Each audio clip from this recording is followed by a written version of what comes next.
terminamos aí, como vocês estavam lembrando agora há pouco, né? Terminamos a carta aos Gálatas e vamos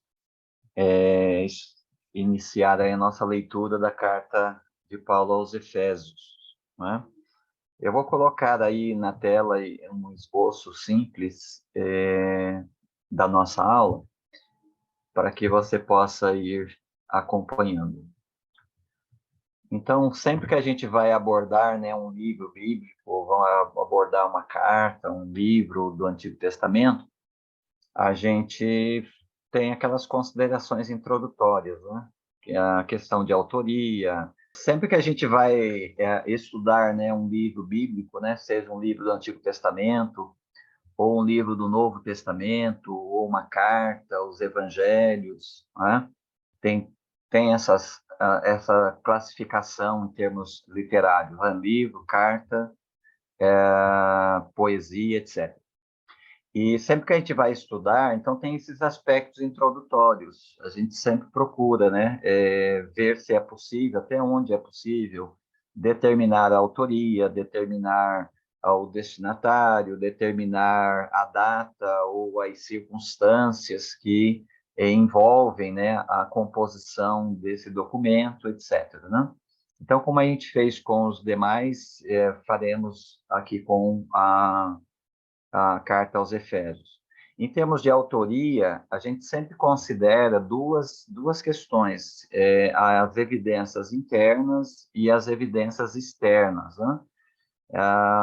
O debate é bem mais longo do que o que eu posso apresentar a vocês aqui. Aqui a gente apresenta um resumo, né, de um debate mais extenso. Mas quanto à evidência externa, no que diz respeito à autoria da carta aos Efésios, a tradição da igreja sempre atribuiu essa carta ao apóstolo, embora nos dias atuais ela receba assim, muita contestação, né? Não há consenso entre os estudiosos, né, de fazer essa afirmação de um modo mais categórico. Mas essa carta ela não recebeu, né, rejeição por parte da sua a questão relacionada à sua canonicidade, e ela teve ampla circulação nos primeiros séculos da história da Igreja, sempre referida, né, como a carta de autoria do apóstolo Paulo. Quanto à evidência interna, a gente tem aí o próprio Paulo se apresentando no primeiro verso. Temos a estrutura da carta aos Efésios, que ela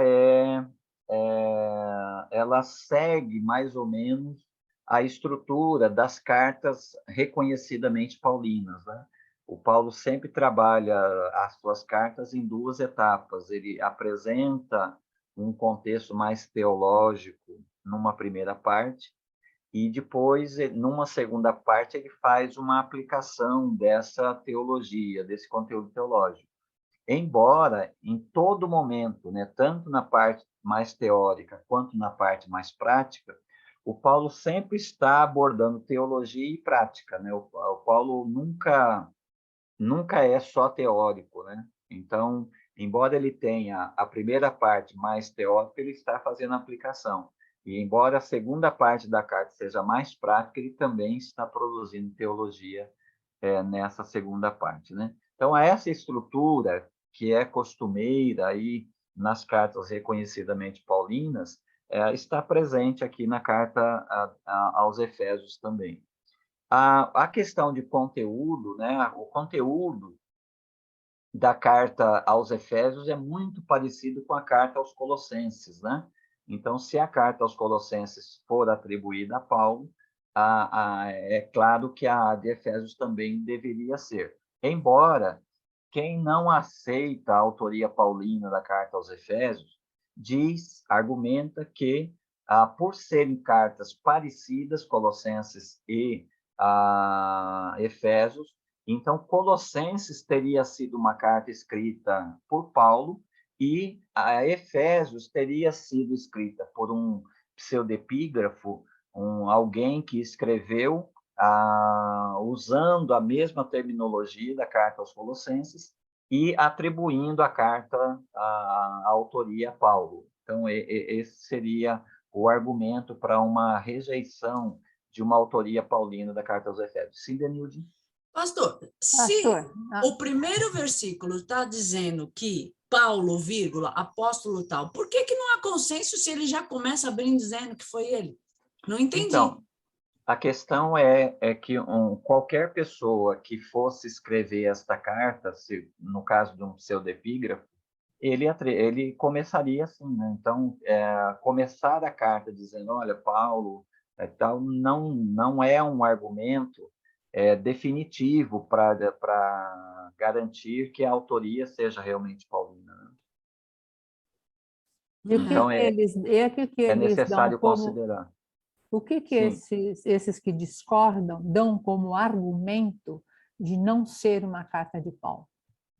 Às vezes, o argumento está relacionado a conteúdo, né? Às vezes, está relacionado, por exemplo, a uma palavra ou outra que só apareça aqui nesse documento e não aparece em outras cartas autenticamente paulinas, né? Então, sempre é a questão de ou conteúdo ou uma palavra nova, uma palavra que não seja tipicamente paulina, ou a atribuição, às vezes, de um nome para uma doutrina diferente daquela que ele empregou em outras cartas autenticamente paulinas. Então, basicamente, o argumento gira em torno disso, né? A carta que dá aos Efésios, ela difere das outras cartas, porque as outras cartas vão tratar de problemas muito, vamos colocar assim, muito tipicamente terrenos, né? Então, muito tipicamente da igreja local, etc., né? Aqui na carta aos Efésios, a ênfase paulina vai ser mais a falar do conceito da igreja na sua dimensão universal, né? Então, ele vai falar não diretamente da igreja local, mas ele vai apresentar uma teologia da igreja universal, né? Da igreja na sua dimensão universal. Isso causa estranheza, né? Naqueles estudiosos com um olhar mais crítico, e eles acham qualquer diferençazinha, né? De ênfase, uso de uma palavra, ou qualquer argumento novo dentro de um raciocínio teológico, eles acham que isso deva ser atribuído a um outro escritor.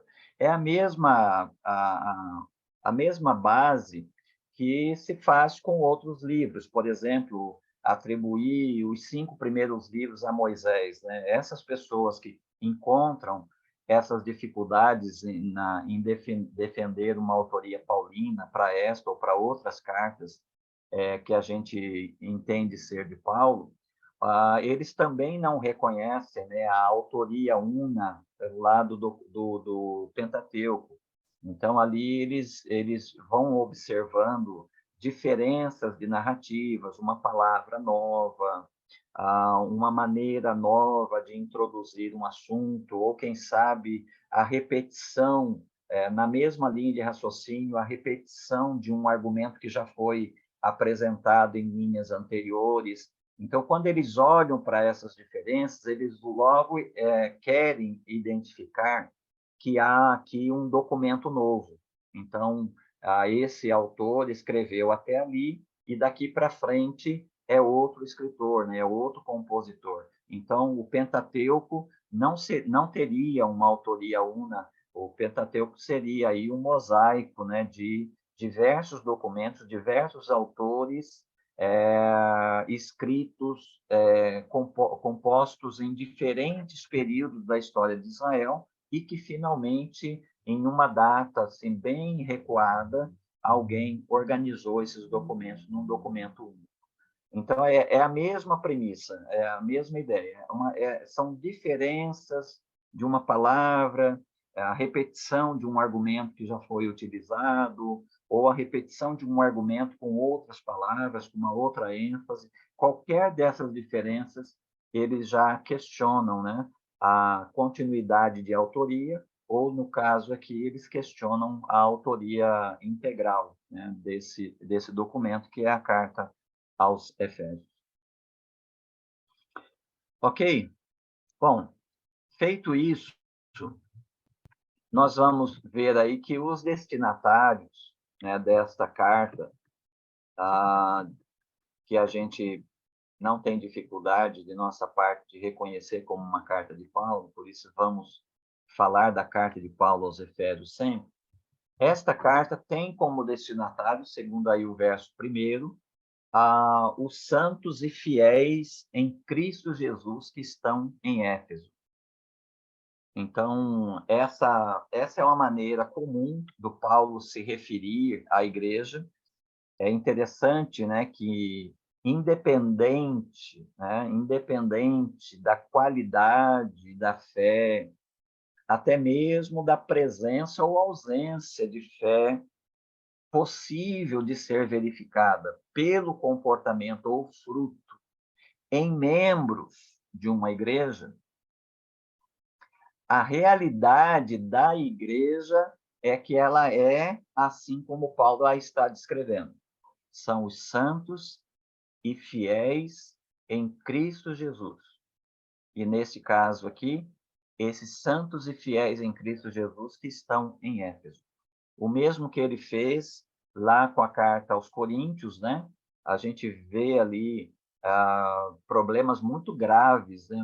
Problemas muito sérios, problemas que chegam a negar a realidade da fé cristã, que estavam presentes ali em parte da membresia da Igreja de Corinto. Mas, ao se referir à igreja, é a igreja dos santos ou dos santificados, é a igreja de Cristo. Então, quando ele fala isso, ele está fazendo uma afirmação da igreja do ponto de vista da sua universalidade. O que a igreja é? Bom, dito isto, aí nós vamos entrar nas particularidades, nós vamos entrar nas questões particulares dessa igreja que representam o oposto disso. Mas havendo membros na igreja que vivem uma vida oposta a isso não elimina o fato de que isto é o que a igreja é.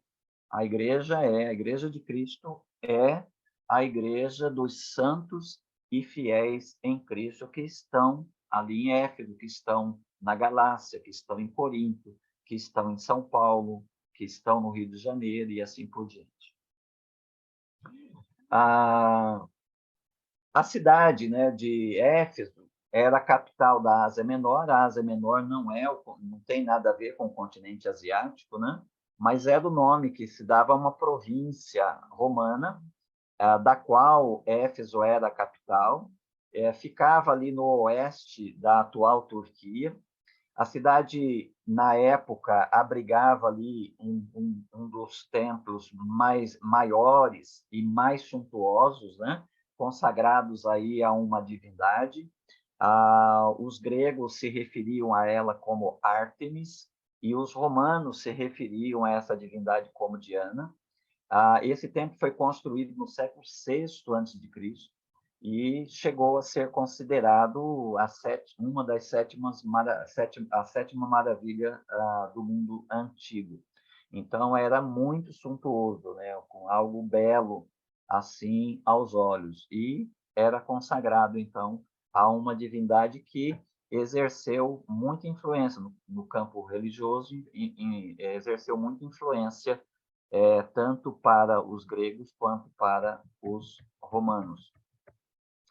A data da composição da carta deve ser localizada em algum tempo depois da terceira viagem missionária.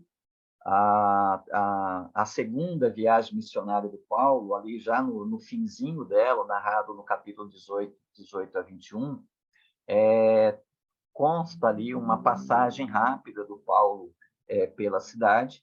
os habitantes da cidade, aqueles que viram e ouviram, aqueles que conheciam o Paulo já das suas chegadas em outras cidades, dos seus ensinos, sempre que Paulo estava chegando a uma cidade, provocava ali uma grande comoção, né? As pessoas, para o mal ou para o bem, aguardavam a chegada do Paulo, né? Para o bem, aqueles que gostariam de ouvir, ter contato com o grande apóstolo, ouvir se aquilo que diziam dele era verdade ou não, etc. e tal. E para o mal, aqueles que esperavam que o Paulo chegasse mesmo, e eles se organizavam ali para expulsar o Paulo da cidade, ou para convencer, né, os ouvintes a não acreditar na mensagem que ele pregava, e assim por diante, né?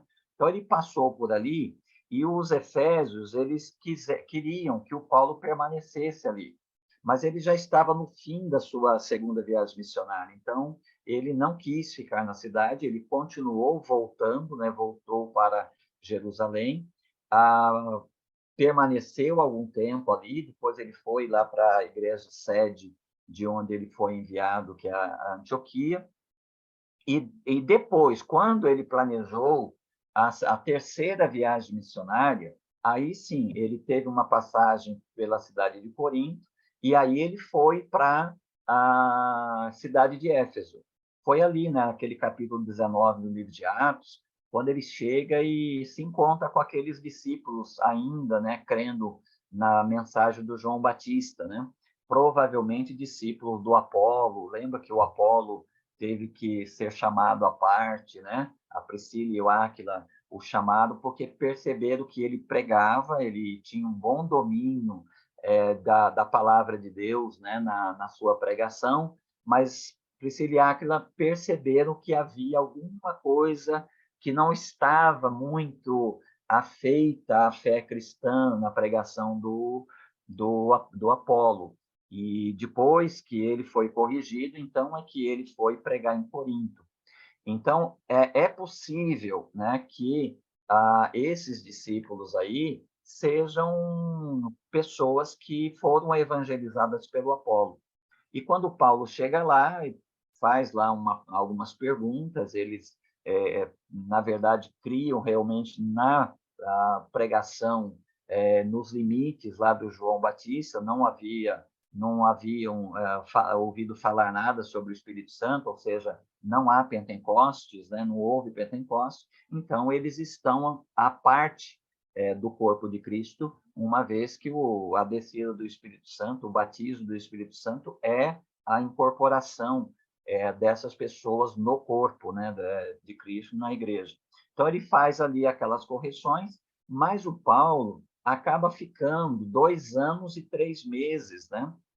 Inicialmente ele tem ali um tempo de 3 meses de pregação, no verso 10, e no verso 8 do capítulo 19, e depois, no verso 10, a gente tem informação de que ele fica ali na cidade por 2 anos.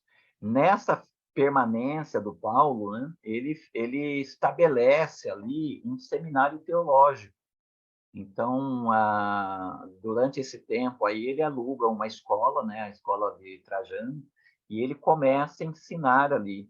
E o testemunho de Paulo, né, é de que os efésios se tornaram, né, pessoas assim, muito poderosas nas Escrituras, e de Éfeso partiu ali pessoas para testemunhar em toda a região, né, da Ásia Menor, né? Então, essa terceira viagem do Paulo, ela teve início ali por volta de 54 depois de Cristo. Ela teve uma duração de 3 anos, né? Então, se essa carta, obviamente, escrita depois desse período, ela teria que ser datada aí depois de 57. O que a gente sabe, né, e é muito comum essa percepção, é que a carta aos Efésios deve ser localizada por volta de 60 depois de Cristo. Este é o período da primeira prisão de Paulo em Roma, né? É ali quando nós terminamos o livro de Atos, quando ele tem aquela prisão, quando ele é preso lá em Jerusalém, querem matar ele, e ele é poupado, a vida dele é salva, né, pelo centurião romano. dali, que leva ele, né, para uma outra cidade, onde ele fica também 2 anos. Ali ele percebe que não vai ter um julgamento justo, que a ideia ali seria matá-lo mesmo. Ele faz a apelação dele para César, por ser cidadão também romano. Ele faz a sua apelação para César e ele é levado, né, naquela viagem traumática, terrível, né, com tempestade, com ameaça da vida e tal. Ele faz aquela viagem até Roma. Ele chega em Roma e ele ali tem uma prisão domiciliar, né? Ele tem liberdade para alugar uma casa e ele fica por 2 anos preso em Roma, que é como termina o livro de Atos. A gente sabe depois que ele é solto. Provavelmente o Paulo retoma aí a sua missão. Não sabemos se ele realizou o sonho dele de chegar até a Espanha, um projeto que ele apresentou quando ele escreveu a carta dele aos romanos. Queria, inclusive, que os romanos o enviassem até a Espanha, né, patrocinasse financeiramente o ministério dele na Espanha, mas ele retomou o seu trabalho. Posteriormente, ele foi preso outra vez, ali por volta de 64, 65, e acabou, nessa última prisão, sendo executado, né, pelo Império Romano. Mas, nesse período da sua primeira prisão, ele escreveu cartas que ficaram conhecidas, né, como cartas da prisão. Entre elas, nós temos a carta de Efésios, nós temos a carta aos Filipenses, aos Colossenses e a carta a Filemon. Em termos de propósito, né, o tema da carta do Paulo é a posição da igreja em Cristo, a posição, aí mais uma vez lembrando, a posição na sua dimensão universal, né, a posição da igreja em Cristo. E o propósito, ao escrever para os Efésios, era esclarecer os privilégios de pertencer a Cristo e como viver de modo coerente com esses privilégios, né? Qual é a nossa posição em Cristo e como nós devemos viver de acordo com essa posição, né? Como deve ser a nossa vivência, o nosso testemunho, como a nossa posição em Cristo deve orientar, né, o nosso pensamento, nosso comportamento, nossos relacionamentos, interesses, prioridades, etc. E chegamos, então, a essa parte que é a estrutura da igreja, a estrutura da carta de Paulo e o seu desenvolvimento. Eu vou trabalhar aqui uma estrutura simples, considerando os capítulos, né? Nem sempre isso é possível, mas eu considero que seja possível fazer isso aqui na carta aos Efésios. Então, nós vamos considerar uma estrutura simples, baseada nos 6 capítulos que compõem esta carta. Muito bem. Alguma pergunta? Eu estou vendo aqui Ezequiel. Fala, Ezequiel. Quando o senhor fala da carta escrita na prisão, essa situação da prisão não vem favorecer que a carta seja de Paulo? Aí não cai por terra esse grupo que diz que não seria de Paulo? Essa coisa que o senhor colocou com relação à carta da prisão, eu acho que cai por terra esse outro argumento, não? Eu também concordo com você, só que eles não concordam com a gente. Ok. Mas eu concordo com você, concordo que a carta seja de Paulo, concordo que até o conteúdo da carta que tem a ver, né, até com o fato de que o Paulo teve tempo de fundamentar muito o evangelho lá na cidade de Éfeso, né? Éfeso, Corinto, são cidades onde ele parou muito tempo. Outras cidades ele teve passagem de 2, 3, 4 semanas, né? Algumas um pouco mais. Mas nessas cidades ele ficou um tempo considerável. E uma vez que ali em Éfeso, ele ele inaugurou ali uma escola de teologia. Então, o conteúdo pesado dessa carta, teologicamente pesado dessa carta, especialmente aquela teologia que vai definir a igreja, né? Vai definir a igreja teologicamente, como ela nasceu, o que ela é, né? No que ela crê, etc. Faz muito sentido escrever isso para uma igreja que tinha recebido um bom fundamento pelo tempo que o Paulo passou lá, né? A questão relacionada à sua prisão em Roma e o fato de não haver muita contestação quanto à autoria paulina da carta aos Colossenses, e por essas duas cartas terem linguagens muito próximas, né?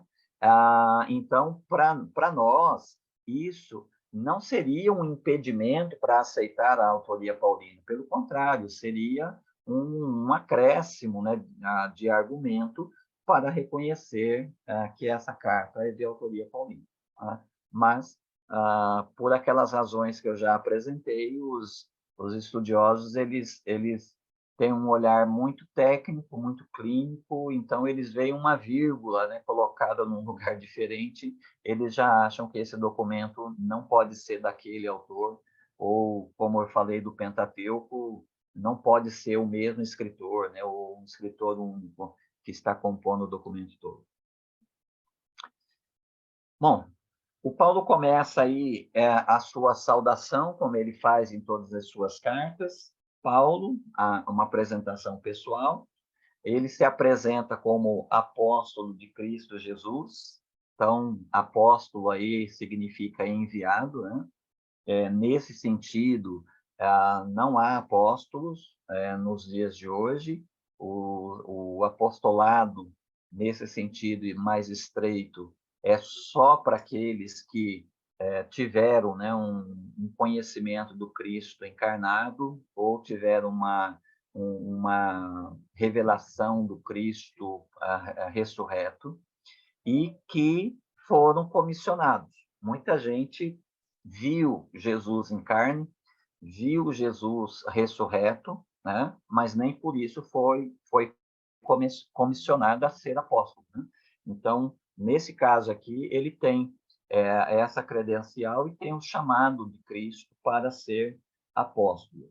Ele diz aí, né, como a gente viu também lá na carta aos Gálatas, quando ele defende que o apostolado dele não foi um comissionamento humano, né? Aqui também ele afirma, ele é apóstolo de Jesus Cristo pela vontade de Deus, para diferenciar aqueles que são apóstolos comissionados. Em algumas partes do Novo Testamento, algumas pessoas vão ser incluídas entre os apóstolos. Mas qual é a diferença entre essas pessoas? A diferença é que você tem os apóstolos que foram comissionados diretamente por Cristo e você tem as pessoas que foram comissionadas por outros apóstolos. É a defesa que ele fez lá aos Gálatas e é o que ele está colocando aqui de modo mais resumido para a gente quando ele diz que ele é apóstolo de Jesus Cristo pela vontade de Deus, não pela vontade dos homens. Os destinatários, como a gente já viu, né, ele se refere aos membros da igreja, aos crentes como santos. Santos aqui não significa a impecabilidade, não significa a perfeição. Santos aqui, num sentido primário, é de terem sido separados, né? Então, aquilo que o Pedro coloca em 2, 9 e 10, né? Quando ele diz que vós sois geração eleita, povo de propriedade exclusiva. No verso 10 ele diz, antes vocês não eram povo, mas agora são povo de Deus, né? Então, há uma separação.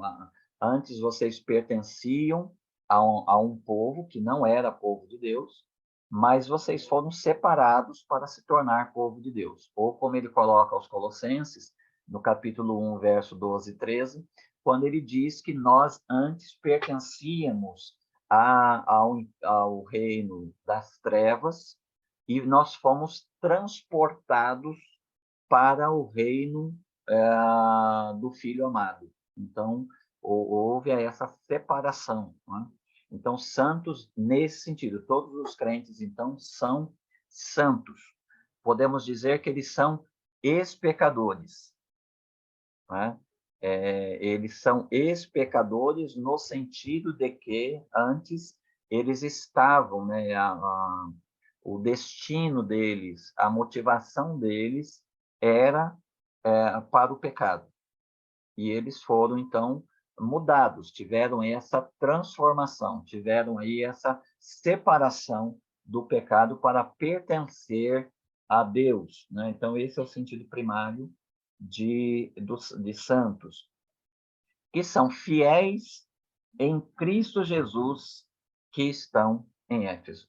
Então, os santos são fiéis em Cristo Jesus. Fiéis aqui também não significa uma fidelidade absoluta, mas fiéis aqui é aqueles que creem, né? A ideia é de que eles creem em Cristo Jesus, né? Os fiéis são os que creem em Cristo Jesus e que estão aí localizados na cidade de Éfeso. Eles são receptores da graça e da paz da parte de Deus, nosso Pai, e do Senhor Jesus Cristo. Graça e paz aí é muito significativo, porque o Paulo vai desenvolver isso dizendo que nós somos salvos pela graça, né? A salvação é algo que Deus dá, não é algo que nós conseguimos, mas a salvação é algo que Deus dá. E salvação, né, quando ele acrescenta graça, depois paz, da parte de Deus e da parte de Jesus Cristo, ele está dizendo que ser salvo é estar reconciliado com Deus. Então, a paz aí, né, essa paz da parte de Deus, significa que nós não estamos mais naquela condição que o Paulo descreveu de nós lá no capítulo 5 de Romanos, quando ele diz que nós éramos fracos, nós éramos pecadores, nós éramos ímpios e nós éramos inimigos de Deus. Então, paz significa que antes nós éramos inimigos, não havia paz. E agora nós somos amigos de Deus. Isso é paz. Paz, então, é aproximação. Paz é reconciliação. Diferente da paz, da paz de Deus, né, que excede todo entendimento, aquela mencionada pelo Paulo também na carta dele aos Filipenses. Bom, aqui, depois da sua saudação, ele vai entrar no conteúdo da sua carta, e nesse conteúdo aí, o que ele vai fazer? Ele vai falar, primeiramente, sobre toda sorte de bênçãos espirituais que pertencem aos crentes. Então, ele começa aí no verso 3, veja como ele diz: bendito seja o Deus e Pai de nosso Senhor Jesus Cristo, que nos abençoou com todas as bênçãos espirituais nas regiões celestiais em Cristo. As regiões celestiais em Cristo é onde Cristo está. Então, veja que o Paulo está falando de uma dimensão espiritual da igreja, né? Uma dimensão universal da igreja. Aos Colossenses, no capítulo 3, ele diz que a nossa vida está escondida em Cristo com Deus. Então, onde que os crentes estão? No sentido local, terreno, os crentes estão em Éfeso. Os crentes estão onde eles estão ali localizados, com CEP, né? Eles estão ali. Fisicamente, eles estão ali. Mas qual é a realidade espiritual da igreja? Qual é a realidade espiritual do crente? O crente já está naquele lugar para onde ele vai. O crente haverá um dia de deixar essa dimensão da vida para ir para a sua pátria celestial, a pátria verdadeira. Mas, espiritualmente falando, eles já estão lá. Por isso que lá no capítulo 3 de Colossenses, né, no verso 4, ele diz, quando Cristo, que é a nossa vida, se manifestar, nós nos manifestaremos com ele, ou seja, quando ele voltar, nós vamos voltar com ele. E num sentido espiritual, nós já estamos lá para onde nós estamos indo. Ok? Então, essas são as regiões celestiais. Nesta dimensão, nós já recebemos tudo o que nós precisamos de Deus. E ele vai especificar aqui pelo menos 3 das bênçãos matrizes, né? Muitas pessoas buscam as bênçãos de Deus. Elas querem uma vida melhor, elas querem um emprego novo, elas querem um emprego, mudar de emprego, elas querem mais dinheiro, elas querem saúde, elas querem ser curadas, elas querem ter, algumas almejam ter alguma experiência, né? Sobrenatural com Deus, etc. e tal. Então, as pessoas, elas buscam as bênçãos de Deus. A questão é que Deus pode dar as suas bênçãos para qualquer pessoa, inclusive para os incrédulos. O sol de Deus nasce sobre justos e injustos. A chuva de Deus desce sobre justos e injustos. Então, esse negócio da gente pensar em Deus do ponto de vista terreno, querer que se sentir abençoado por Deus em função das coisas materiais que nós temos, ou venhamos a ter, é um grande perigo para a nossa vida real com Deus.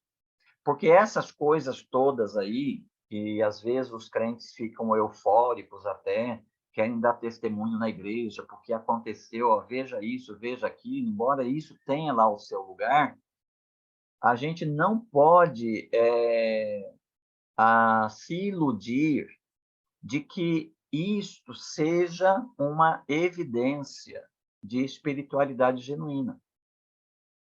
Porque quando um crente, ele testemunha, por exemplo, que ele foi curado, ora, a cura não é um patrimônio dos crentes.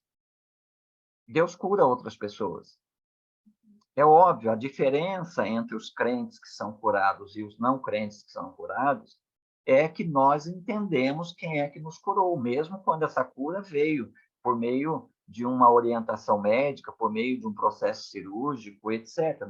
Nós reconhecemos, nós pedimos que a igreja ore por nós oramos, e nós entendemos que todo o processo, todo o procedimento vai ser abençoado por Deus, e então, quando a cura acontece, a gente está certo em dizer, gente, olha, louve a Deus comigo, porque eu estava doente, eu passei por uma situação de enfermidade e Deus me curou. Maravilha, é assim que os crentes fazem. Enquanto os não crentes, eles vão atribuir isso à ciência, eles vão atribuir isso ao dinheiro, ao grande hospital que o dinheiro deles pode pagar, ao grande cirurgião que o dinheiro pode comprar, etc. e tal. Não é? Eles vão atribuir isso a outra coisa, ou talvez eles atribuam a sorte, ou ao acaso, ou eles atribuam isso a uma divindade por uma compensação por ele ser uma pessoa tão boa, por ele ser uma pessoa tão honesta, etc. e tal. Então, a diferença é essa, mas o fato é que não são só os crentes que são curados, não são só os crentes que são livrados, não são só os crentes que são beneficiados. Deus é tão gracioso, a graça de Deus é tão multiforme, que Deus distribui. Deus distribui as suas bênçãos sobre todos nós. O que distingue o crente do não crente são aquelas bênçãos primárias, aquelas bênçãos que só os crentes têm. E são essas bênçãos primárias que o Paulo vai relatar aqui. Embora todas as outras bênçãos, né, sejam importantes, nós precisamos dessa bênção, sermos abençoados por Deus dessa forma. O nosso alicerce em termos de não só sentir Mas saber de fato que nós somos abençoados por Deus é esse alicerce. São essas doutrinas que o Paulo vai começar a trabalhar, a apresentar aqui para nós agora. A primeira delas que ele coloca aí é a eleição. Os crentes são crentes porque eles foram eleitos. Eles não são crentes porque eles são melhores que os outros. Eles são crentes, segundo o próprio Paulo disse ali quanto ao seu apostolado, né? Que é pela vontade de Deus. Os crentes são crentes pela vontade de Deus. Deus, então, elegeu os crentes, veja, antes da fundação do mundo. E alguns entendem, né, essa eleição aqui, antes da fundação do mundo, como com a ideia de que Deus, lá na eternidade, olhou, né, ele olhou através de um tubo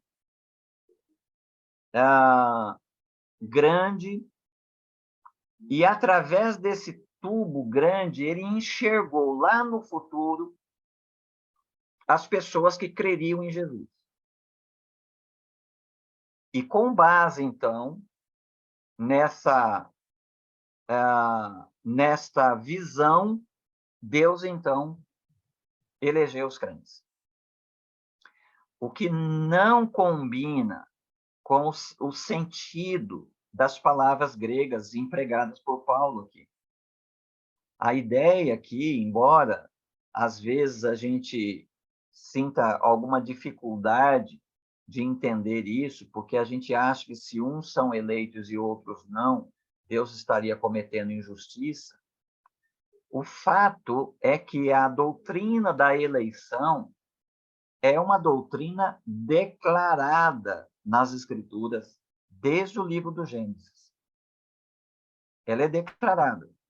Ela não é explicada, mas ela está lá. Assim como a doutrina da Trindade, né, ela não é explicada, mas é uma doutrina que está lá, está declarada. Assim, da mesma forma, nós temos esta questão da eleição. Nos elegeu em Cristo, nele, antes da fundação do mundo, para sermos santos. Santos aqui, para sermos separados e irrepreensíveis diante dele em amor. Veja, entre você ser santo, no sentido em que eu coloquei aqui, no sentido primário, separado, e você ser irrepreensível, existe o processo, o trabalho do Espírito Santo nos crentes, desde a sua conversão até a sua morte.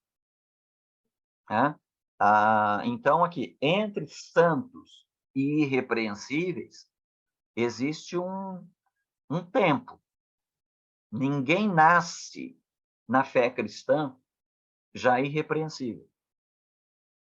Mas os crentes, uma vez que eles nasceram de novo, eles são novas criaturas, eles são bebês espirituais, recém-nascidos, eles estão progredindo, eles estão crescendo. E o alvo desse crescimento é se tornarem irrepreensíveis. Aqui o Paulo está fazendo essa aplicação no sentido de cada um de nós, mas lá no capítulo 5, ele vai fazer essa aplicação ao trabalho de Jesus com toda a igreja. Ele vai dizer que Jesus se entregou por ela para santificá-la, para lavá-la, né, com a água da palavra, para apresentá-la a si mesmo santa e irrepreensível. Então, lá vai ser uma aplicação à igreja como um todo. Aqui o Paulo está fazendo uma aplicação disso à realidade dos crentes. Eles foram separados, eles foram eleitos, foram separados e estão sendo trabalhados para se tornarem irrepreensíveis. Essa ideia, né, da eleição, veja que tudo aqui é feito por Deus. Por isso que bendito seja o Deus e Pai de nosso Senhor Jesus Cristo. O crente não é louvado por sua fé, o crente não é louvado pelo seu crescimento. Deus é o autor da salvação dos crentes. Desde a eleição, passando pela essa eleição lá na glória, chegando à eleição na história. Veja que as Escrituras dizem, né, que Jesus Cristo foi crucificado antes da fundação do mundo. Mas, ao mesmo tempo, ele foi crucificado historicamente, há 2000 anos atrás. Os crentes também foram eleitos antes da fundação do mundo, mas houve um momento em que Deus os elegeu, um momento histórico, que é o momento quando Deus os tirou do mundo, os libertou do pecado, os tirou do império das trevas e os transportou para o reino do seu Filho amado. Então, Deus elege e ele aplica essa eleição em algum momento da história da nossa vida. E depois continua trabalhando em nós para nos conduzir a essa condição de irrepreensíveis diante dele em amor.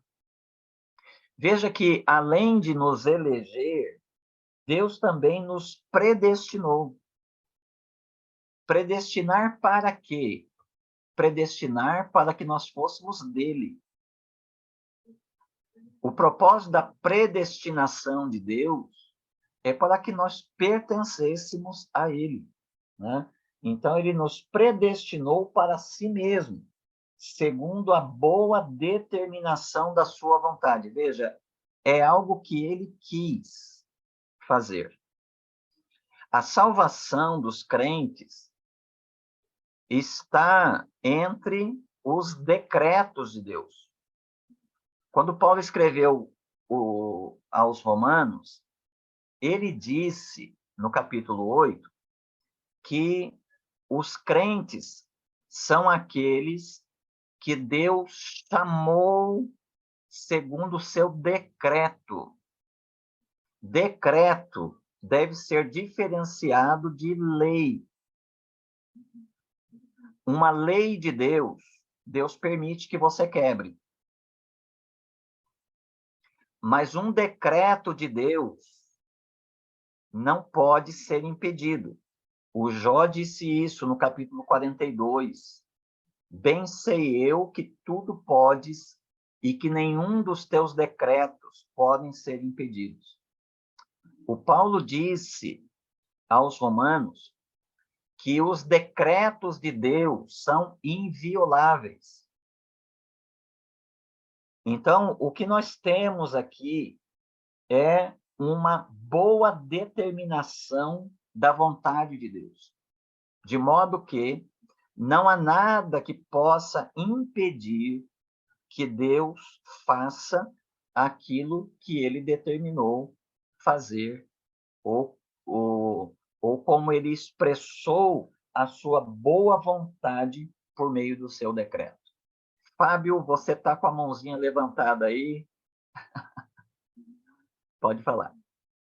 Eu estou, pastor. Sim.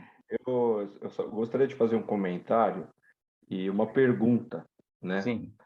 Um pouco assim, para a gente entrar um pouco mais nesse assunto que dá o que falar, o assunto da eleição e da predestinação. O pastor, se eu entendi direito, desculpa, pastor, o pastor comparou, de certa forma, a eleição com a Trindade, né? Que é a forma que, assim, que nós cremos, mas a Trindade, nós procuramos entender o máximo possível, mas chega a momentos que chega a ser incompreensível para a nossa mente humana. Mas nós cremos, nós não duvidamos da Trindade divina. Agora, E nós aceitamos a Trindade, né? Porque está nas Escrituras, nós cremos, entendemos até certo ponto, porque está além do nosso entendimento. E agora, por que, pastor, que nós não tratamos a eleição da mesma forma como nós tratamos a Trindade?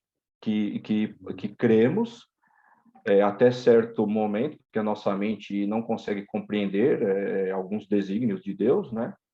E a eleição ela não é tratada dessa forma nas igrejas, né? Uhum. Há muita controvérsia, inclusive, há ensinos nas igrejas contrários à eleição, sendo que isso está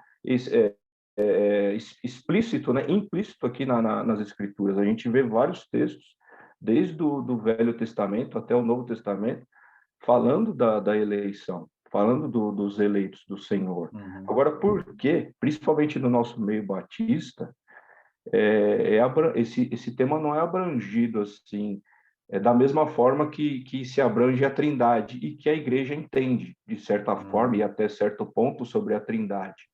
Mas sobre a eleição, a igreja tem muita rejeição, né? Não sei se ficou compreensível aí o que eu quis dizer. Sim. Por que isso, pastor? Que tem Olha, tanto assim com olha, essa... Fábio, eu vou dizer para você que a nossa maior dificuldade, talvez a fonte de todas as nossas dificuldades de aceitarmos doutrinas como eleição e predestinação, seja o fato de que nós não aceitamos Deus. Nós falamos de Deus, nós falamos que Deus é soberano, só que quando essa soberania libera Deus para ele fazer o que ele quer, a gente não aceita. Especialmente, né, por causa do iluminismo do século XVII, XVIII, do romantismo do século XIX, quando nós exacerbamos, né, a individualidade, divinizamos a razão, nós temos muita dificuldade de aceitar Deus. Alguns estudiosos até colocam a questão da seguinte forma, né? Que doutrinas como essa, de predestinação, de eleição, etc., elas deveriam ser categorizadas na seguinte expressão: deixa Deus ser Deus. Embora a gente cante, embora a gente admita que Deus é soberano, a gente não aceita certas coisas que estão presentes, que são inerentes à soberania de Deus. Se Deus é soberano, ele pode fazer, né? E só que quando esse Deus soberano aí diz para nós que ele elegeu aquele que ele queria, ele predestinou alguns e não predestinou outros, que uns vão para o céu e outros não vão, especialmente porque foi muito divulgado aí algo que nós chamamos de hipercalvinismo, que é aquela ideia, né, que Deus predestinou pessoas para o céu e predestinou pessoas para o inferno, o que não é verdadeiro. Nem Calvino afirmou isso. São seguidores posteriores de Calvino que criaram essa coisa, né? Mas o que acontece? O que aconteceu foi o seguinte: Deus criou o homem lá atrás com livre-arbítrio. Proveu a este homem ambiente, trabalho para dar sentido e significado à vida, proveu relações humanas, proveu a natureza, proveu a sustentabilidade. Então, proveu um mundo ideal para esse homem. E tudo o que se pediu dele é que ele não comesse de uma árvore. do fruto de uma árvore.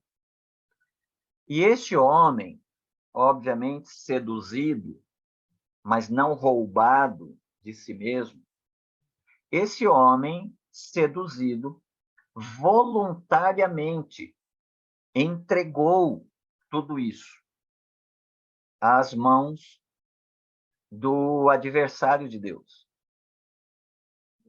Então, isso foi voluntário. Não se pode dizer que o homem foi vítima. Não se pode dizer que, ó, veja como o tentador usou da força, da violência e tomou isso, obrigou. Não, não houve isso.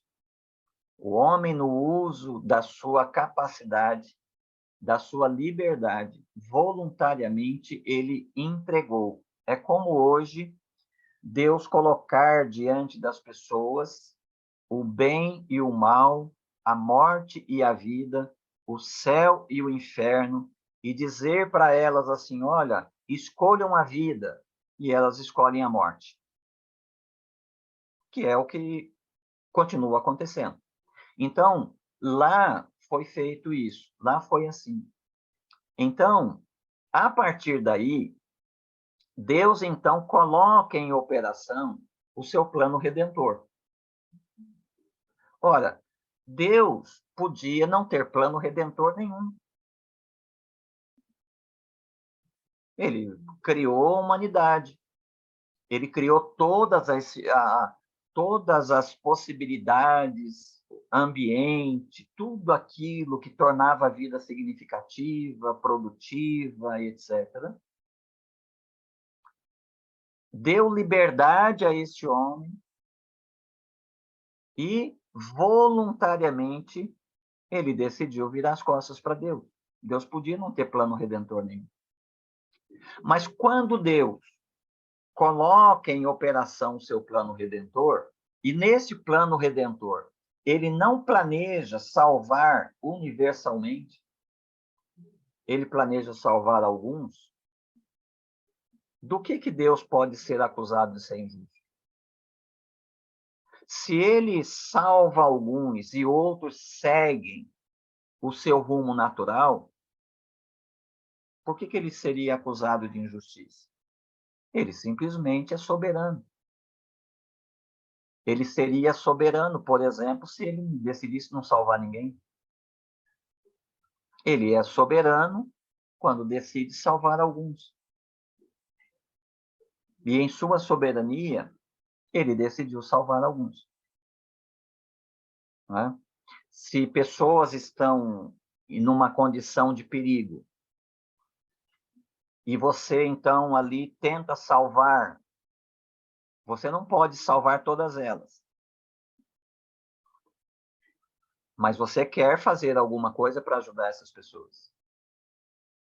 E então você vai lá e você consegue salvar uma ou duas. Significa que você foi injusto com as outras pessoas? Claro que não. Então Deus não é injusto, como ele muitas vezes é acusado, por aqueles que não aceitam a doutrina da eleição e da predestinação. Né? Lembrando que não é uma doutrina que está escondida, mas também não é uma doutrina que nos é explicada, assim como, por exemplo, a Bíblia nunca explica a existência de Deus. Ela simplesmente declara a existência de Deus. E nós acreditamos, nós cremos. A eleição e a predestinação não são explicadas, mas elas são declaradas. Até em eventos onde não aparecem o termo eleição e predestinação, a ação divina está indicando isso, como aconteceu com os patriarcas, como aconteceu com Noé. Quando Gênesis 6:5 diz que todos os homens, desde a infância, estão corrompidos. Quando 6, 11 e 12 diz que a terra toda está corrompida e cheia de violência.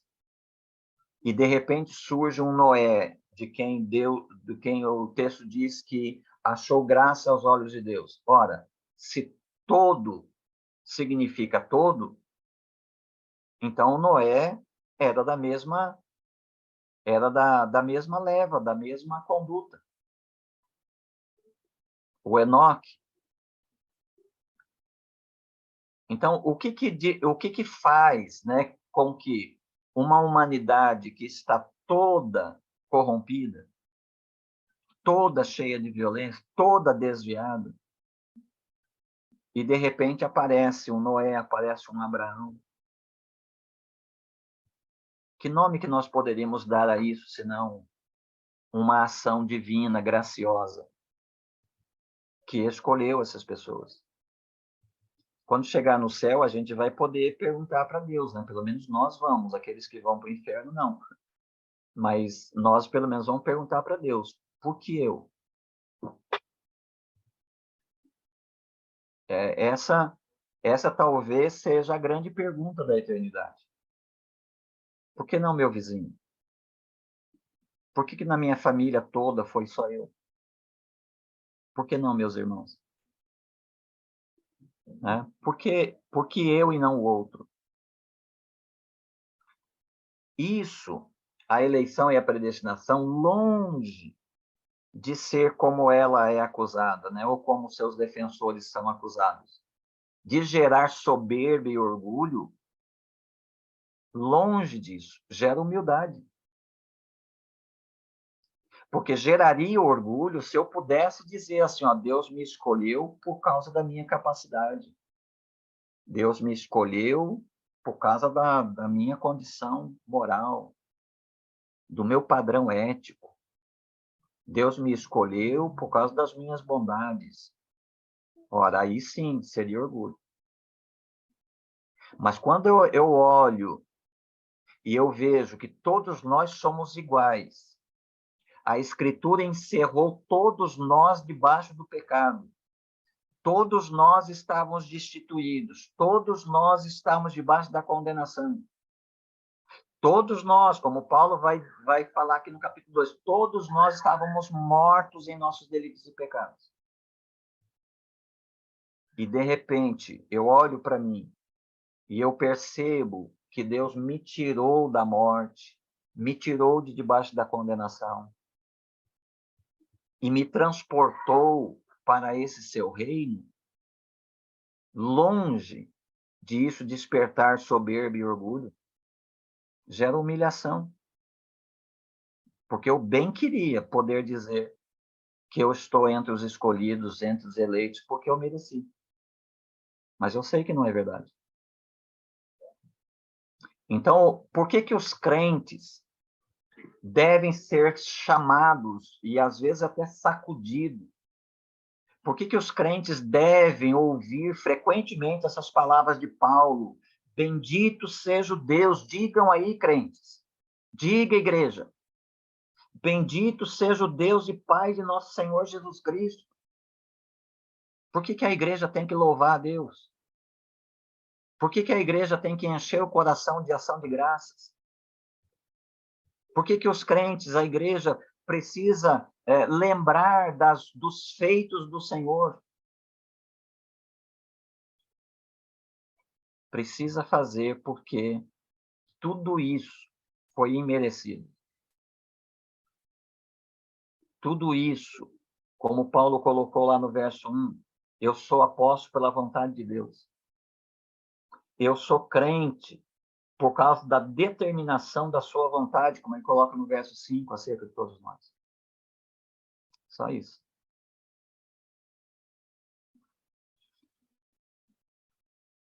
Ok, Fábio? Não sei se respondi bem a sua pergunta.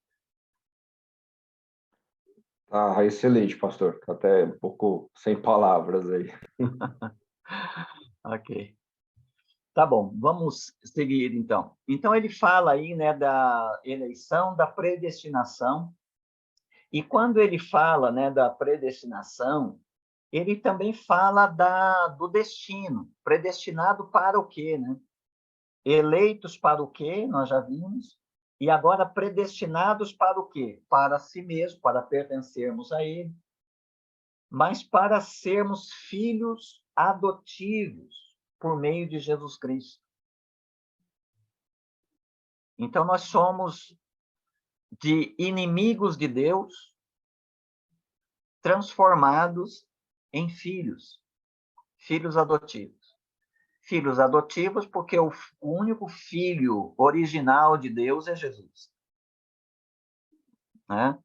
E nós somos adotados em Cristo, por meio de Jesus Cristo, nosso irmão mais velho. Então, esse é o destino do pré aí, né? Predestino, predestinado para sermos de Deus e para sermos filhos adotivos por meio de Jesus Cristo. Paulo termina essa primeira exposição dessas duas bênçãos que estão mais ligadas à ação de Deus. Ele termina com um refrão. Aqui é uma canção, é um cântico, né? Ele termina com um refrão no verso 6. Para o louvor da glória da sua graça, que nos deu gratuitamente no amado. Então, no final das contas, seja aqui na terra ou no céu, a igreja, ela vai louvar a graça e a bondade de Deus. Não vai ter mérito nenhum, né? Nós não chegaremos com o peito estufado no céu como quem conquistou uma grande vitória por si mesmo. Vamos chegar como vitoriosos, mas vamos chegar apontando para aquele que nos deu a grande vitória. Depois, então, no verso 7, ele vai falar da terceira bênção. A terceira bênção está relacionada a Jesus Cristo. Tudo até agora está relacionado a Jesus Cristo e a Deus. Mas Deus é quem elegeu, é quem predestinou. Mas agora aqui, nós vamos olhar para aquela bênção sem a qual nem a eleição, nem a predestinação se tornaria histórica. Porque Deus não predestinou e elegeu salvar pessoas passando por cima da sua própria lei. Deus não planejou eleger e predestinar pessoas que ele simplesmente diria assim, ó, eu não vou levar o pecado de vocês em conta, eu vou levar o dos outros, mas não vou levar o de vocês. Não. Deus não pode fazer isso. Embora dizer que Deus não pode, até agora eu estava falando da soberania de Deus, Deus não pode no sentido de que ele não pode contrariar a si mesmo, ele não pode contrariar sua própria natureza, sua própria justiça, sua própria santidade. Então, agora, nós vamos ver, nessa terceira bênção, como é que Deus pôde aplicar historicamente aquilo que ele planejou na eternidade, a eleição e a predestinação. E ele aqui vai falar, então, da redenção. Em Cristo, nele temos a redenção. E ele traduz aí redenção por perdão. O mesmo que ele fez em Colossenses 1,14, ele vai fazer aqui. Ele vai falar da redenção e vai traduzir que redenção é perdão. Nele temos a redenção, o perdão dos nossos pecados pelo seu sangue, segundo a riqueza da sua graça. Então, sem que a redenção fosse realizada, o plano eterno de Deus ficaria só na teoria.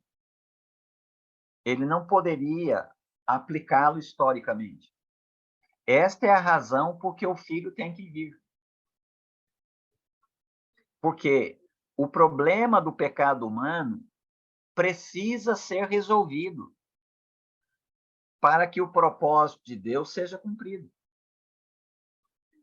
Deus, então, sabe que, em sua justiça, se ele revelar a sua justiça ou manifestar a sua justiça, todos nós temos que morrer. Somos dignos de morte.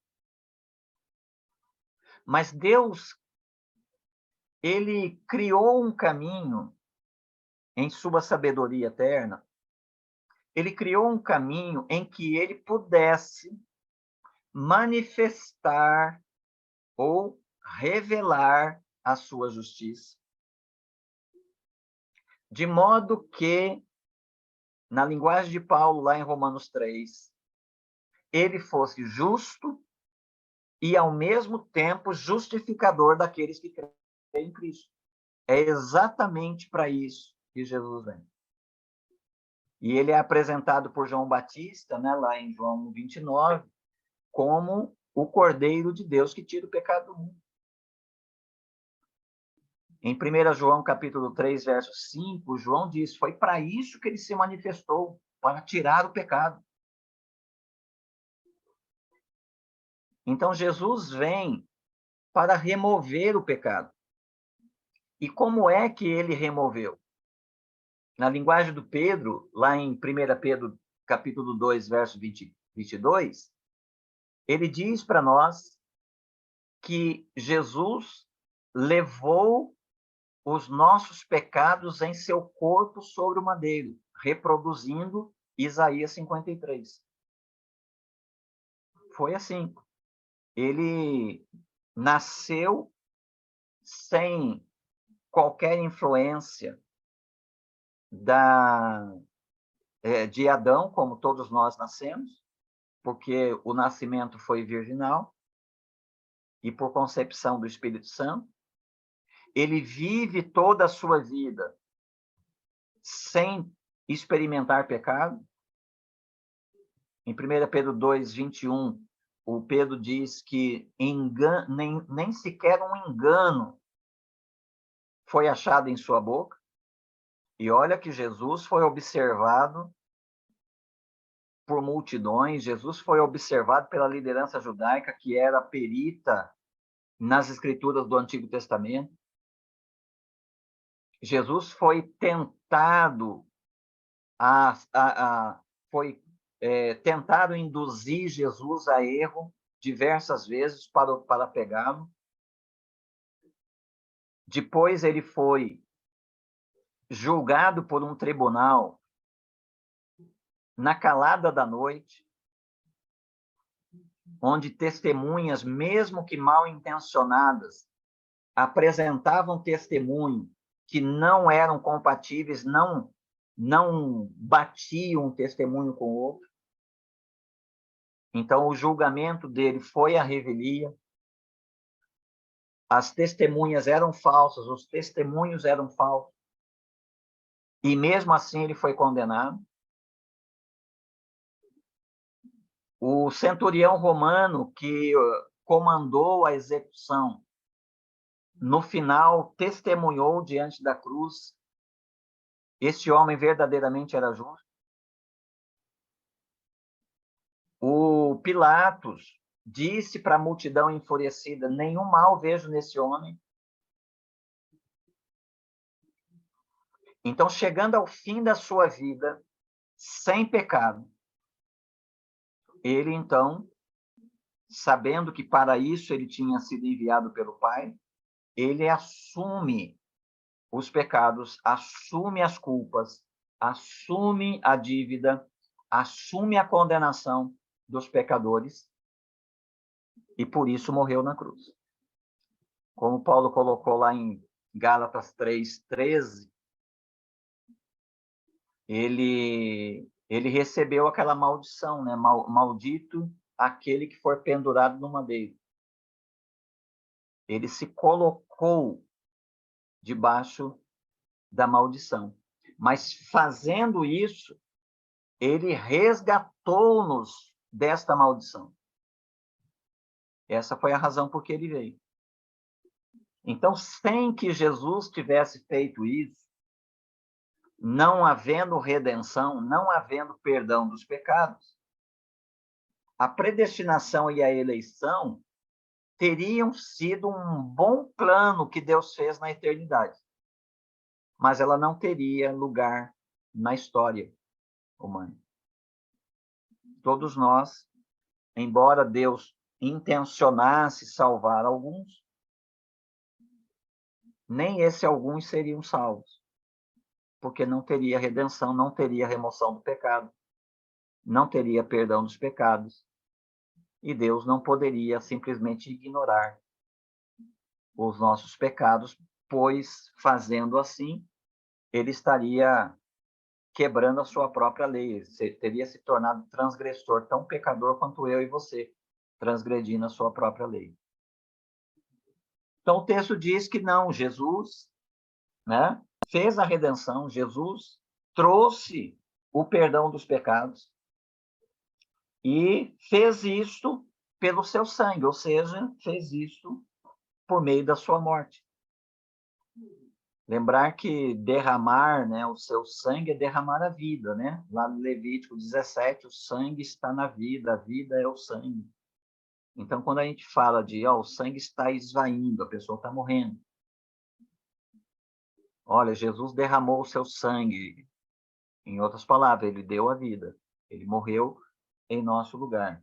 Então, ele nos deu redenção e perdão dos nossos pecados pelo seu sangue, segundo a riqueza da sua graça. Aqui, mais uma vez, a graça de Deus sendo louvada. É o refrão do Paulo, né? A graça de Deus sendo louvada, porque não é nenhum produto nosso, mas tudo obra feita por Deus. Segundo a riqueza da sua graça, que ele fez multiplicar-se para conosco em toda sabedoria e prudência, e fez com que conhecêssemos o mistério da sua vontade, segundo a sua boa determinação, que nele propôs para a dispensação da plenitude dos tempos, ou seja, nesse tempo que nós estamos vivendo, ou seja, a aplicação do plano de Deus na história, o mesmo que ele havia dito lá na carta aos Gálatas, na vinda da plenitude dos tempos, Deus enviou o seu filho nascido de mulher, nascido debaixo da lei, para resgatar os que estavam debaixo da lei. Ele está dizendo aqui que para a dispensação da plenitude dos tempos, de fazer convergir em Cristo todas as coisas, tanto as que estão no céu como as que estão na terra.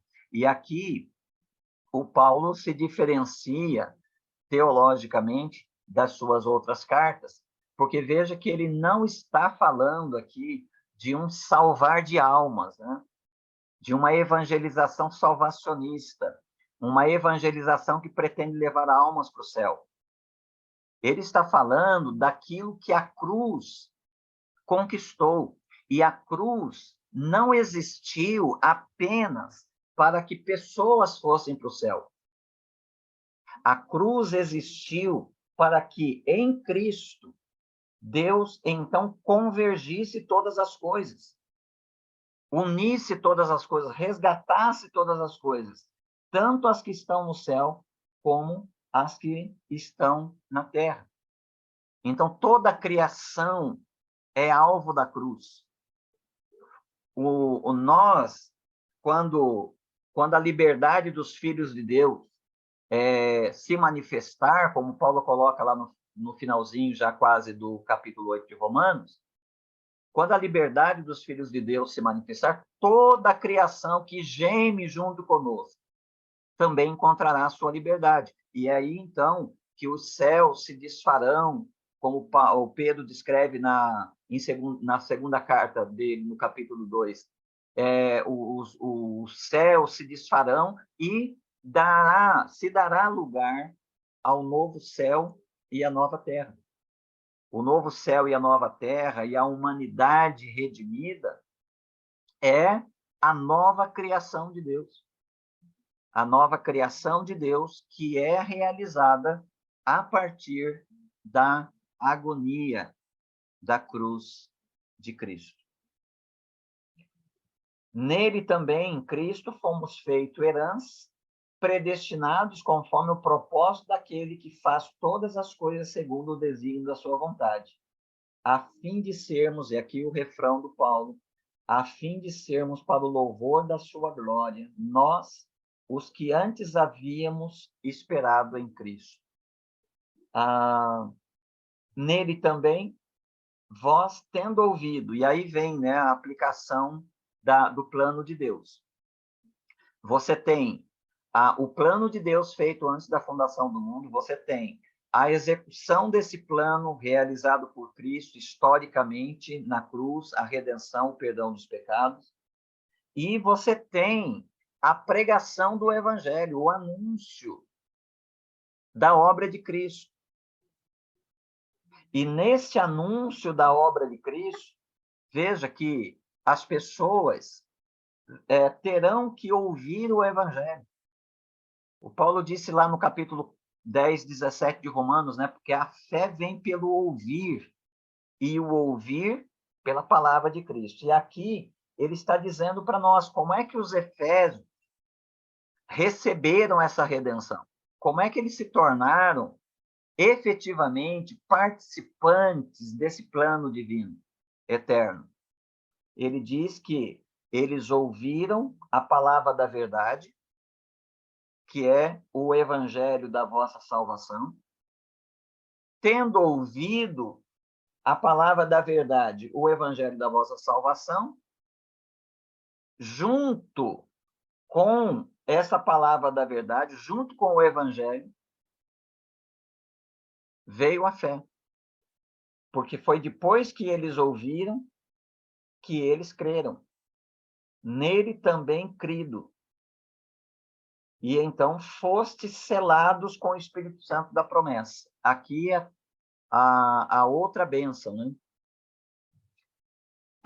Deus planejou eternamente, o Filho executou historicamente e o Espírito Santo aplicou efetivamente. Sem essa cooperação, pregação do Evangelho, gente ouvindo o Evangelho e o Espírito Santo atuando para que essa verdade do Evangelho seja crida, não haverá jamais crentes. Os crentes não se fazem a si mesmos crentes. Os crentes só são crentes porque eles são gerados pelo Espírito Santo. O que Jesus colocou lá no capítulo 3 de João como o novo nascimento. E veja que lá em João 3, Jesus fala que é necessário nascer da água e do Espírito, fazendo referência a Gênesis capítulo 1, verso 3, quando ali na criação nos é descrito a terra sem forma e vazia, e havia trevas sobre a face do abismo, mas o Espírito de Deus pairava sobre a face das águas. E foi com essa chocadeira do Espírito Santo, porque a ideia do pairar aí é de uma ave, pairando, cobrindo, chocando os seus ovos. Então Deus diz, haja luz e houve luz. E aí segue a ordenação da criação. Jesus diz que o crente também nasce dessa forma. O crente nasce de uma junção da pregação do Evangelho, a audição do Evangelho, a obra do Espírito Santo que o choca, que paira sobre ele, que então implanta nele a vida, a fé salvadora. E então ele crê.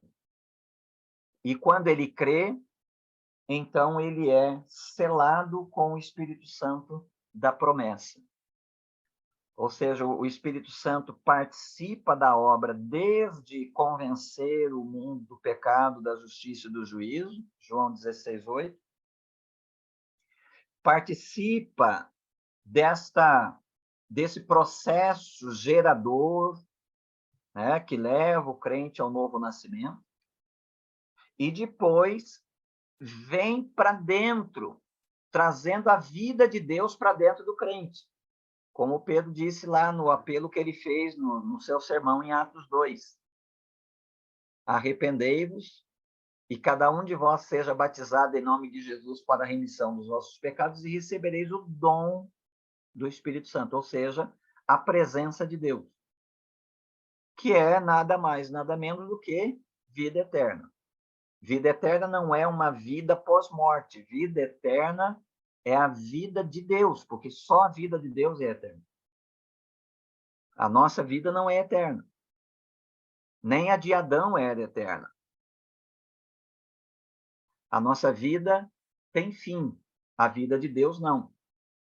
Quando, então, nós recebemos a vida eterna, a vida de Deus, então é que se diz que todos os inimigos que nos mantinham e poderiam nos manter separados de Deus foram vencidos. Porque nem a morte pode vencer a vida de Deus, que é a vida que Deus deu aos crentes, aos que creem, colocando para habitar neles o seu próprio Espírito, o Espírito Santo da promessa. Que aí faz sentido Paulo dizer que é a garantia da nossa herança. Aí entra aqui uma outra discussão, né? Aquela discussão antiga. E o crente perde a salvação? Não perde? Uma vez salvo, salvo para sempre? Mas como é que fica isso? A questão, meus irmãos, a questão é que o crente é uma nova criatura. Ele não é um meio crente. Ele não é um crente hoje que amanhã pode não ser. Ele nasceu de novo. Ele nasceu para Deus. Ele é de Deus. Jesus disse, aquele que vier a mim, de maneira nenhuma lançarei fora. E quando ele ora, em João 17, ele diz para o Pai, enquanto eu estive no mundo, eu os guardei em teu nome. Agora eu não estou mais no mundo, guarda-os do mundo. Deus está empenhado em guardar os crentes. Com todos os perigos que ameaçam a fé do crente. Deus está empenhado em, tendo começado em vós a boa obra, completá-la até o dia de Cristo Jesus, como Paulo escreveu em Filipenses 1:6. Aqui o Paulo está dizendo que uma vez que o Espírito Santo nos foi dado, o crente pode descansar nessa graça divina, de que ele é salvo, de que o plano eterno de Deus foi aplicado na vida dele, e ele é de Deus. Então, o Espírito Santo sela ele como uma garantia de que nós pertencemos a Deus, para a redenção da propriedade de Deus para o louvor da sua glória. Ou seja, essa garantia, né, esse selo aqui, é como as primícias. A festa das primícias no Antigo Testamento era a festa de gratidão que os camponeses faziam, porque se eles podiam colher as primícias eram a garantia de que a colheita vingou, de que a colheita seria total. Então, se nós temos o selo do Espírito Santo como garantia de que nós somos heranças de Deus, então, a salvação, a redenção final dos crentes, como propriedade de Deus, também está garantida. E tudo isso, mais uma vez, o refrão paulino, para o louvor da sua glória. Né? Para o louvor da sua graça, para o louvor da sua glória. É por isso que os crentes cantam, né? É por isso que os crentes adoram, é por isso que os crentes cultuam, é por isso que os crentes querem chegar mais perto de Deus, é por isso que os crentes querem vencer com a graça de Deus, os pecados nas suas vidas. É por isso que eles anseiam por santidade, é por isso que eles amam a palavra de Deus.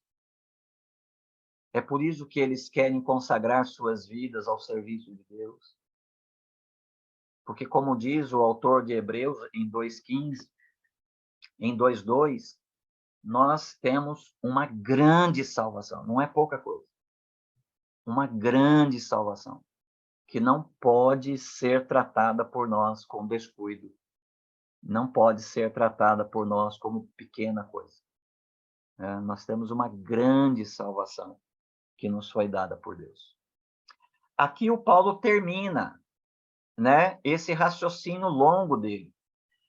Desde o verso 3, irmãos, até o verso 14, não tem ponto. Aqui eu imagino, né, enquanto Paulo está ditando essa carta, eu imagino a dificuldade do amanuense de não perder uma palavra que o Paulo está falando, porque o Paulo não está ditando palavra por palavra. Escreve aí, palavra X, agora Y. Não, o Paulo está pregando. O Paulo abre a boca ali na prisão e ele começa a discorrer essas coisas. E isso está inflamando o coração dele. Ele está despejando isso vindo do seu coração com uma enorme paixão. E o amanuense tinha que ser muito bom para ele não perder nenhuma palavra, não perder nenhum raciocínio. E, obviamente, a gente sabe, né, que isso foi feito por inspiração divina. Então, toda a capacidade que Deus deu ao Paulo, obviamente, Deus também acompanhou, supervisionou o trabalho também de um amanuense competente, né, para registrar isso. Mas aqui você tem essas palavras sem ponto. Paulo sequer está respirando aqui. Ele está falando, ele só vai respirar quando ele termina o verso 14. Aí no verso 15, ele vai falar agora com os crentes lá de Éfeso e vai dizer para eles que ora por eles. Veja, os crentes não precisam apenas de boa pregação bíblica. Os crentes precisam de oração. Todos nós precisamos de boas pregações, de bons estudos bíblicos. Mas precisamos também de oração. E aqui o Paulo vai dizer: por isso também eu, tendo ouvido falar da fé no Senhor Jesus, que há entre vós, e do vosso amor para com todos os santos, não cesso de dar graças por vós, lembrando-me de vós nas minhas orações. A oração do Paulo é uma oração de ação de graças. Ele quer louvar a Deus, ele acabou de falar várias vezes aqui o louvor da sua glória, o louvor da sua graça. Então, ele sabe que o que está acontecendo na vida dos efésios não é uma conquista dele ou uma conquista pessoal dos efésios. Ele sabe que é obra de Deus. Por isso, ele vai, num primeiro momento, ser motivado a orar pelos efésios, dando ação de graças, dando graças por vós.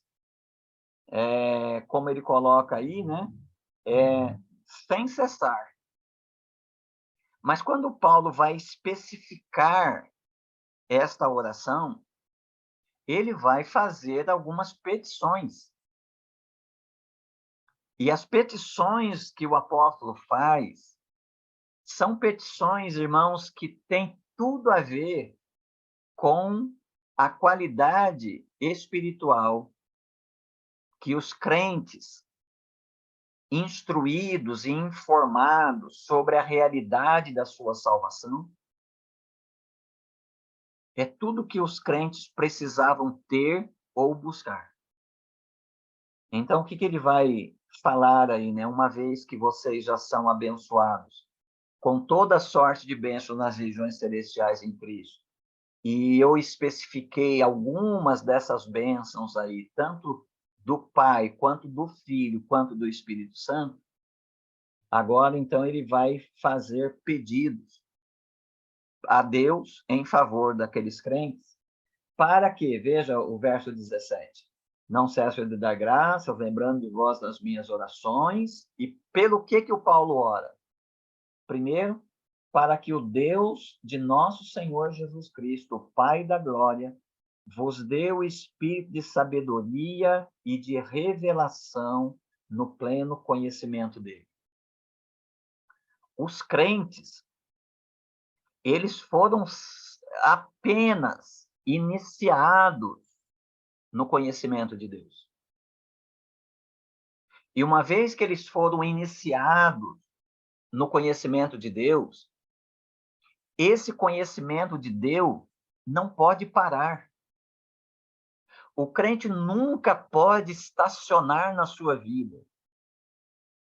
Ele nunca pode se acomodar. Ele nunca pode achar que já está bom. Por quê? Porque ele tem agora uma relação com o Deus eterno. É uma fonte que jorra ininterruptamente. Então, lembrando que Jesus definiu lá em João 17:3, vida eterna como conhecimento de Deus, o crente que está em posse da vida eterna agora, não aquela depois da morte. O crente que entendeu isso e que está em posse, ele está vivendo a salvação que Deus deu para ele.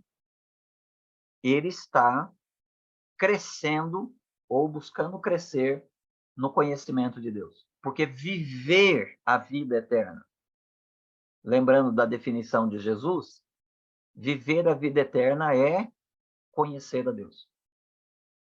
Então, Paulo está dizendo para eles que ora para que o Deus de nosso Senhor Jesus Cristo, o Pai da glória, vos dê espírito de sabedoria e de revelação no pleno conhecimento dele. Ou seja, os crentes precisam crescer, progredir, e eles só vão progredir à medida que eles progridem no conhecimento de Deus. É por isso que o crente nunca vai parar de ler a sua própria Bíblia. O crente nunca vai achar que ele não precisa estar nos cultos onde a palavra de Deus é pregada e exposta. O crente nunca vai considerar irrelevante ele estar junto com outros irmãos numa classe de escola bíblica ou num grupo de estudo. Ele pode ter os impedimentos, ele pode ter as dificuldades, mas ele haverá de lidar com essas dificuldades para demonstrar, para vazar de si essa compreensão que ele tem de que ele tem vida de Deus, ele tem vida eterna. E como agora ele tem vida de Deus, ele tem vida eterna, ele está vinculado com Deus. Viver a vida eterna é viver num contínuo aprendizado, num contínuo estudo, reflexão na palavra de Deus, que é o meio pelo qual Deus se revela a nós. Porque ele vai, com isso, crescer no conhecimento de Deus. E, obviamente, o crente que está crescendo no conhecimento de Deus, Paulo vai exortar lá na segunda parte da sua carta, ele vai crescer eticamente, ele vai crescer moralmente, ele vai crescer ministerialmente, ele vai ser uma pessoa aprovada por Deus. Ele vai vencer o seu adversário, porque ele vai ter toda a armadura de Deus revestida e à disposição dele para ser vencedor nas suas lutas. O enfraquecimento de muitos crentes e da igreja, de um modo geral, está diretamente vinculado à ausência de Escritura, à ausência de revelação de Deus. E esta é uma questão que deve nos levar sempre a encorajar-nos mutuamente, no sentido de que nenhum de nós despreze as Escrituras, pelo contrário, que nós lutemos contra as correrias dos tempos modernos, lutemos contra as tantas vozes que requerem a nossa atenção, para que a gente possa dar ouvido à voz de Deus que nos chama para as Escrituras. O Paulo continua dizendo para eles que esse crescimento aí no conhecimento de Deus nos é dado por meio de iluminação. Iluminados os olhos do vosso coração, para que saibais qual é a esperança do chamado que ele vos fez, quais são as riquezas da glória da sua herança nos santos, e qual é a suprema grandeza do seu poder para conosco, os que cremos, segundo a atuação da força do seu poder. Obviamente, aqui de novo, Paulo sendo trinitário, né? Na primeira parte, até o verso 14, ele falou da obra de Deus, ele falou da obra de Cristo, ele falou da obra do Espírito Santo, e aqui, de novo, ele está sendo trinitário.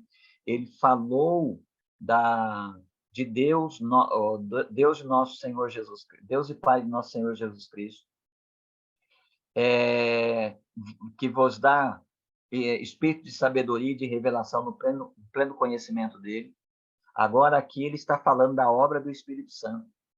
Obra do Espírito Santo que lança luz, ilumina os olhos, ilumina o entendimento, para que saibais qual é a esperança do chamado que ele vos fez, quais são as riquezas da glória da sua herança nos santos, e qual é a suprema grandeza do seu poder, ou seja, poder do Espírito Santo, que atua para conosco, né? Os que cremos, atua para conosco na força do seu poder. Então, obviamente, aqui o Paulo está se referindo à obra do Espírito Santo na vida do crente. E ele vai terminar aí agora voltando a fazer referência à obra de Cristo. Esse Espírito, né, que atua em nós, os que cremos agora, é o mesmo que atuou em Cristo, ressuscitando dentre os mortos e fazendo-o sentar-se à sua direita nos céus, muito acima de todo principado, autoridade, poder, domínio e de todo nome que possa ser pronunciado, não só nesta era, mas também na vindoura.